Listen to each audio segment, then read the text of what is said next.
스튜디오에는 정기석 한림대 성심병원 교수 함께하고 있는데 정 교수님, 조금 전에 그 중앙방역대책본부 브리핑에서 보게 되면은요, 그 권준욱 부본부장도 소아 청소년에서 그 확진자가 증가세가 좀 유의하게 좀 보고 있다고 얘기하지 않았습니까? 그렇게 곁들여서 오늘 그 유은혜 부총리의 학사 일정 그 개학을 2주로 미루는 거, 현재 어떤 확진자 증가 추세, 확진자 발생 추세에 비춰봤을 때 2주 정도면은 어느 정도 그 좀 타당한 시기라고 좀 보시나요? 예, 2주 네. 미룬 거는 정말 잘한 결정이라고 네. 생각을 하고요. 지금 이제 금방 발표에서 소아 청소년이 300여 명이 그러니까 진단이 됐는데 대부분 다 회복이 잘 되고 있다 이렇게 네. 나오지 않았습니까? 이론적으로는 한 5%의 중증이 나와야 되고 15명 정도가 중증 환자가 나와야 됩니다. 근데 나오지 않았다는 것은 소아 청소년의 지금 이 코로나19에 대한 특성을 얘기하는 것이거든요. 네. 그래서 아이들은 사실은 면역이 전혀 없는 상태에서 어떤 자극이 들어왔을 때 면역 반응을 좀 더 강하게 하는 그런 경향이 있다고 좀 봐집니다. 그렇기 때문에 스스로는 잘 물리치는 거죠. 그러나 그 과정에서 바이러스가 들어왔더라도 자기는 물리치지만 일부 바이러스를 주변에 퍼뜨린다는 것이죠. 네. 그래서 이제 이게 그 대표적인 예가 미국 같은 경우는 크리스마스가 가장 큰 휴일입니다. 네. 우리나라 설날 같이 이제 다 모이는데요. 크리스마스가 끝나고 나면 할아버지 할머니들이 병원에 입원이 많습니다. 폐렴이 생겨서. 예. 그 폐렴은 손자 손녀한테 얻은 거예요. 학교 다니는. 네. 네. 그래서 이제 그런 예도 있고 특히 지금 이 코로나19는 굉장히 조용히 전파가 되고 있기 때문에 네. 학교 개학을 2주 미룬 것은 정말 잘한 결정이다 그렇게 보고 있습니다. 결국 조금 전에 말씀하셨던 미국 사례를 들었는데 조용한 전파 집단이라는 것은 본인은 물리치더라도 본인을 통해서 가족한테 옮겨지고 또 가족은 또 사회로 퍼지고 이런 매개가 된다는 매개의 어떤 그 시발점.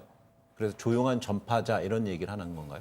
예, 이게 사실은 감염이요. 네. 우리가 드러나는 감염도 있지만 나타나지 않는 감염, 불현 감염이라는 게 네, 있어요. 네. 그러니까 그 불현 감염은 나도 모르고 주변도 모르게 그냥 넘어가는 것입니다. 검사를 다 하면 나오지만 안 나타날 수 있습니다. 그러면서 그것이 조금씩 면역도 전파시키고 하면서 집단 면역을 얻게 되는 그런 과정이거든요. 그래서 일단 한 2주간이라는 기간을 벌면서 우리는 최대한 그와 같은 전파를 특히 집단 전파를 막을 수 있는 기회를 또 한 번 얻었고 이걸 계기로 사회적 거리 두기를 한 번 더 같이 합심해서 할 수 있다라는 그런 계기가 됐기 때문에 네. 예, 좋은 계기라고 생각합니다. 근데 이렇게 개혁이 이제 2주 미뤄졌습니다. 그렇다면 김명주 변호사 어떤 후속 대책이 좀 있어야 될지부터 한번 짚어볼까요? 일단 학사 일정 자체에 대해서 전체적인 네. 조정이 필요할 수밖에 없습니다. 중간고사가 보통 4월 중순에서 5월 초에 지금 치러지는데요.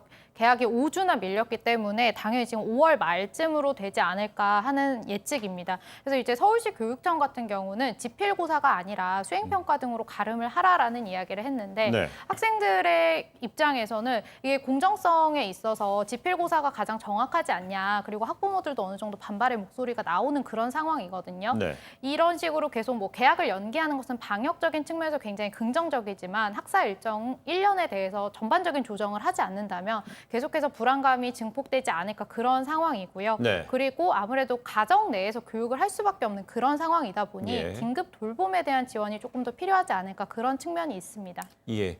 특히 오늘 유은혜 부총리 고3생과 학부형들에게 던지는 메시지도 있었어요.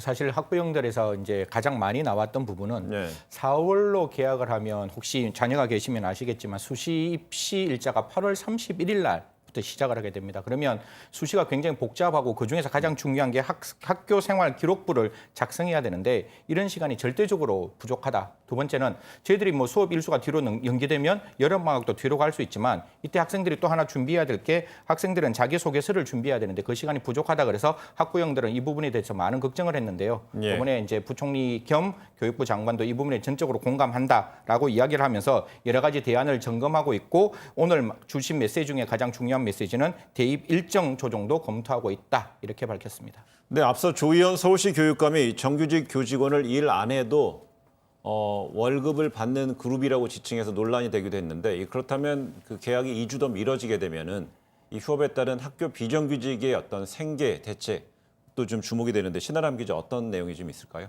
네, 아까 전에 브리핑에서는 구체적인 내용은 나오지 않았습니다만은 우선 서울시 교육청만 보면 지금 방학 중에 임금을 받지 못하는 비정규직 직원들에게 특별 지원을 하겠다고 밝힌 상태거든요. 그러니까 지금 이분들에게 선지급, 그러니까 임금을 가불해주는 상태로 진행이 되고 있는데 네. 특별 지원을 하겠다고 했고요. 이 비정규직 비근무자들은 주로 급식실 조리사나 특수교육 지도사 등이 대표적인 비정규직인데 그것들에 대한 대책이 곧 나올 것으로 보입니다.